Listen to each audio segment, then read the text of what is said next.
ಬಸವನ ಭಾಗ್ಯವಾಡಿ ತಾಲೂಕಿನ ಹೂವಿನ ಹಿಪ್ಪರ್ಗಿ ಗ್ರಾಮದಲ್ಲಿ ಸಿಸಿ ರಸ್ತೆ ನಿರ್ಮಾಣ ಕಾಮಗಾರಿಗೆ ಭೂಮಿ ಪೂಜೆ ನೆರವೇರಿಸಲಾಯಿತು.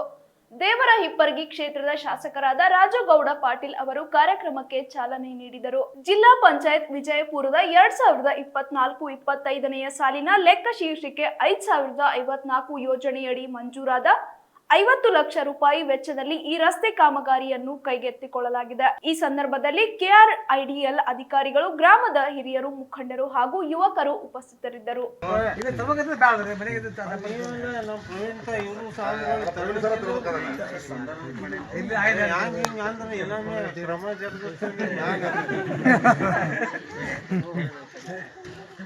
ನಮಸ್ತೆ ಎಲ್ಲ ಹಚ್ಚಿದೆ.